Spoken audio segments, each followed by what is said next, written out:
What's up, everybody? I'm super excited because I'm here with a very, very special person as we talk about her new book, Soul Therapy. I'm here with the great author and poet, Lori Thomasson.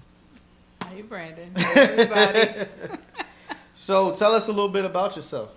Oh, my goodness. Okay, so I am, like you said, an author, writer, poet, speaker, prayer warrior, grandmother, mother, All of that. friend, all of that. All of the above. Okay. So let me ask you this question because I got a chance to read through this a little bit. But before I get to here, how long have you been a writer? I have been writing since I was 8. Wow. Yeah. 8 years old. I wrote my first 2-chapter story called A Girl Named Carolyn. I still remember it. It was about 4 pages. Did you know then that you actually wanted to be a writer, or did you just know you liked to write? No, I didn't think about it. It was just in me. I was a storyteller because more than writing, I used to love reading. I didn't have an athletic bone in my body. I stayed in the house. I read, but I used to tell my friends stories.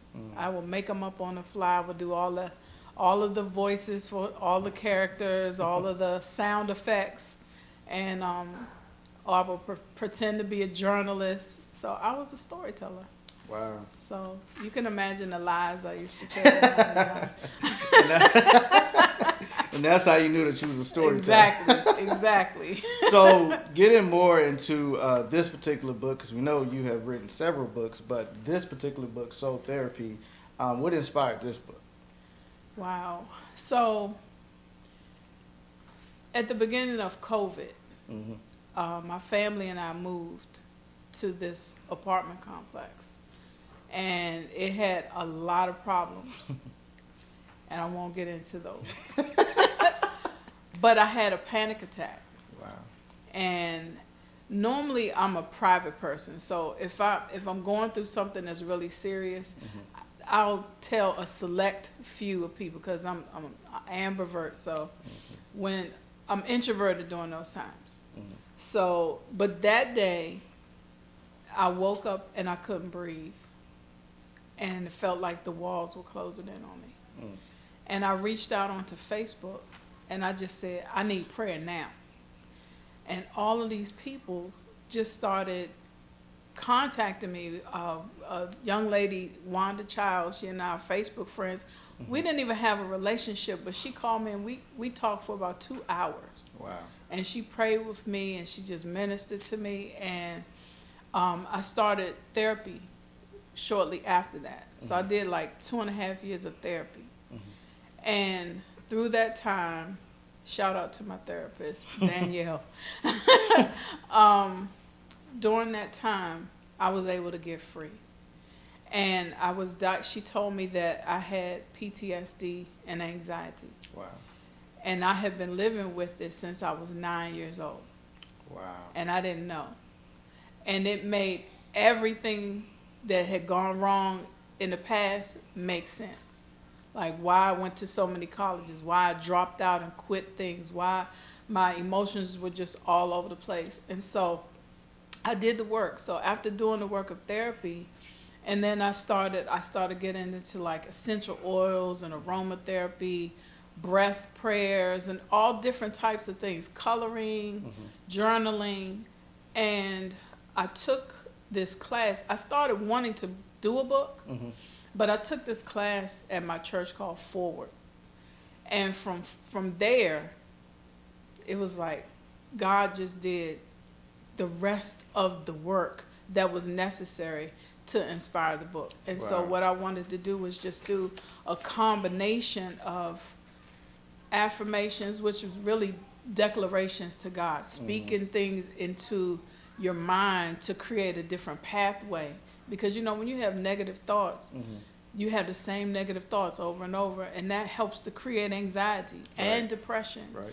But when you begin to interrupt those patterns and speak something different, something's going to happen in your life. You're going to have change. Wow. And so that's what inspired me to write this book, because I know that for all the things that I've gone through dealing with post-traumatic stress disorder and anxiety and depression, emotional upheaval and confusion, if I can get healing, then I know other people out there have gone through some of the stuff, and I really am passionate about our souls getting healed. Wow. You know, because I hear so many terms now that young people, old people use, where they say, okay, well, I have social anxiety, or I have this, or I have that, and that's where they stay. Right. Well, it's not enough to identify what after that. What do you do to heal it? Exactly, Right. because you still have to live. Right. We still have to take care of our families and Right. prosper. That's Through God's it. desire. Like Exactly. While going through it. You can't just stop and sit You down. can't. It's got to be a healing point, a stop Wow. point. Yeah. So one thing that I noticed about this book, and the thing that I really enjoy about this book, is it's not just words that you have to read. There's things to do to occupy your mind, and to actually can be therapeutic, like while you're going through this book. So Yeah. it's a book that is, you can make it your own. You can make it Yeah. what you want it to be. Did you do that intentionally? Absolutely. Because it's personal. Right. Each of us we're our own individual person, and God wants to have a relationship that's intimate and personal. And so it's a walk. To me, it is not just a book, but it is a time to spend time with God by sitting quietly, taking the thoughts away that are causing stress or being overwhelmed, and having that therapy with God. And so the coloring part, coloring helps to relieve stress. It helps to quiet the mind, because you're not focused on whatever the problems are. You're focused on whatever this work of art is, and allows you to be creative and tap into something different. So that reminds me of something you said earlier. Is that a part of disrupting those patterns in your mind? Yeah. Like when you're having those thoughts, this is a part of disrupting those thoughts. Absolutely. I watched, it was something that I watched on television, and someone was having a panic attack. And so the person that was with them, they had to go through this series of counting and breathing and saying something different. And all of that is to disrupt what's going on in the present, because our minds are powerful. Whatever we focus our minds on, we're going to move our emotions and our behaviors towards whatever we're focused on. So if I'm focused on healing, if I'm focused on therapy, if I'm focused on getting better and quieting my mind, then that's going to be more helpful than focusing on my problems. Because problems are always going to be with us. Right. I talked to you about a few of these pictures that was in this book, and you kind of told me a story about it. But could you talk about that? Because you said you had a certain experience that really inspired a lot of this. So could you talk about that a little bit? Sure. So in August I had surgery, and when I came home I got really dehydrated, and I was in renal failure, so I had to go back into the hospital. And they were trying to figure out, why my vitamins and minerals kept dropping. So I had to have this lung scan. So I'm laying on this hard table, like where you have CT scan or MRI, and they've got to put a mask over my mouth. And the night before, they wanted to use a CPAP machine, and I told the guy, I can't put stuff on my face. But I don't know why. I just know I don't like stuff over my face. So I'm laying there, and I'm holding this mask on, and I can feel an anxiety attack coming on.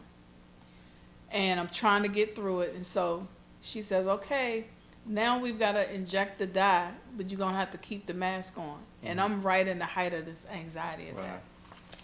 So I'm laying there, I'm trying to be cool and calm and collected, and I hear in your weakness, I am strong. Wow. And so I break down. You know, I can't try to be strong, Lori. I got to be Lori. So I'm crying, and all of a sudden I hear this quote from my book, that God pours his oil of comfort like oil to soothe me when the waves of grief crash against my soul. And then I see another picture that I have for water, and then I see the tree that I have for breath. And all of a sudden, God lifted my spirit out of my body, and I'm hovering over my body. And I'm telling you, I've never experienced this in my life. And I'm just laying there, and it's this coolness and this quiet calmness that I can't explain. And then all of a sudden, she says, okay, I'm done.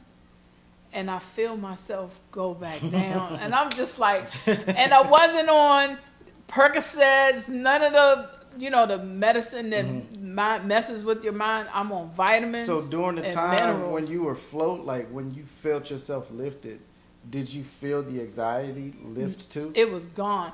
Yeah. This, I forgot. So in that moment, God reveals to me a time in my life where when I was a little girl, my filling came out of my mouth. And I had to go to the dentist because my tooth was hurting. And it was about 1 o'clock in the morning. And we went to this Air Force base in Illinois. And the dentist, this racist dentist, he was hurting me, taking my tooth out. And when I was screaming, he put his hands over my mouth and my nose, and I couldn't breathe. Wow. And I was probably about 9 years old. Wow. And he said, I'm not going to take my hand off until you promise to stop screaming. Wow.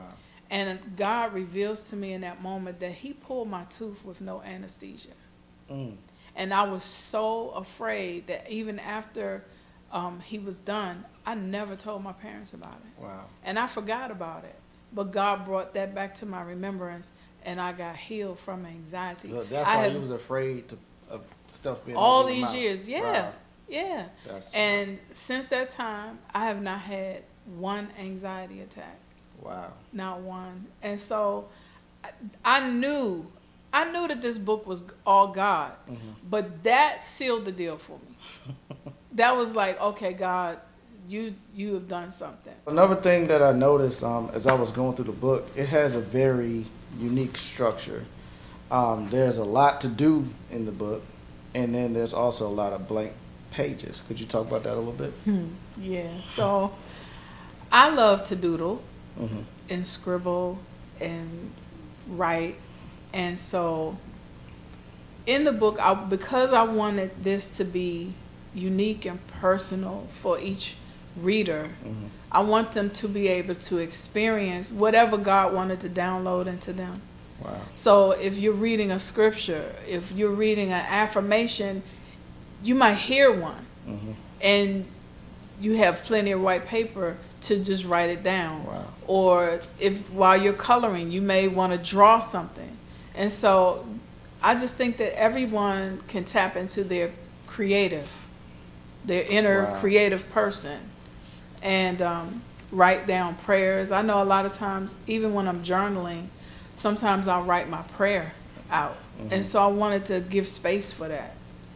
Because when you go to therapy, therapists don't just tell you, well, you need to do this, you need to do that. They help you work through. So while you're going through, God, the counselor, Jesus, the counselor, will be downloading some things, and you might get a different perspective on a scripture that may never have happened before. So I wanted to have that space for that. So this book is not just for creatives. No. It's for everybody. It's for everyone, male and female. Even though there's a beautiful woman on the front, it is for male and female, because I believe that healing is for everyone. That men go through mental and emotional issues just as much as women. And now there's a space and a platform where more men are being more open and vocal about the things that they go through. Mm-hmm. And so the book is for men as well. Mm-hmm. Teenagers. Right. So let me ask you this question. If you could really just sum it up, what do you really want people to get out of this book? I want their soul to be healed. Mm-hmm. I want them to experience the freedom and the peace and the joy that I've experienced in walking through therapy with God. You know, I see generational curses being broken. You know, I just heard it today that if a person is able to break free from the mental and emotional things, it will create generational healing for 7 generations. Wow. I want that. I want that for everyone, because we've been taught for so long to just be numb, be blind, be deaf, just pull yourself up by your bootstraps, keep it moving. You know, we need to experience and deal with the pain, because you can't run from it. I've run from pain for so many years, and now I understand what it means to have breakthrough in the area of emotional trauma and mental trauma. And so it's a real thing. It's a real experience that people can, you could be living with PTSD, ADHD, ADD, or whatever diagnosis. And I'm not trying to say that my book would take the place of therapy or take the place of medication. I'm a strong advocate for counseling, for medication, and Jesus.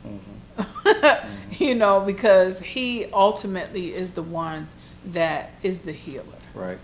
You know, and so I want that for everyone. Right. Because it's freedom. You know, I'm doing some new things in my life that I never thought I would ever do. You know, I just got accepted to a master's program. Congratulations. You know how many times I dropped out of high school and dropped out of college. Wow. And now I'm getting ready to walk into a new area of my life, and I can walk in with confidence. Wow. Confidence in God. Right. You know, that no matter what comes, you know, the day to day is going to come, but I don't have to be afraid. Right. And I don't have to allow negative thoughts to paralyze me. And I want people to have that type of freedom. Wow. Okay. So when can everybody get the book? When does it drop? November 20th. November 20th, Y'all hear that, right? Soul Therapy drops. While you getting your 20th. Sweet potatoes and your cranberry, for Thanksgiving, go to Amazon. You know what I just thought about? This would make an awesome. I thought about 2 things, and just tell me what you think about this. This would make an awesome gift for somebody. Number one, as we think about Christmas, right? Oh yeah. So I think this would make an awesome gift, but this will also make an awesome family activity. At the Thanksgiving table. Yes. If everybody had their own personal book, and just even, you know, not go through the whole book, of course, but just at least one page. Yeah, pick out something that speaks to you. I think that'd be awesome. Absolutely. I love it. I love that. I might move the date up. So, y'all, like I said, I'm super excited for this, and I can't wait for everybody else to get their hands on it. But it's been an awesome conversation. I can't wait for everybody to see it. November 20th. Yes. We got the book coming out, so make sure that you all follow. I am Lori F. Thomasson. Okay. Follow Lori Thomasson on Instagram so y'all can stay up to date with the release of this book. And you got anything else to say before we close out? Nope. I don't. Buy the book. Get free. All right, y'all. Well, it's been awesome. I'll catch y'all later. Bye.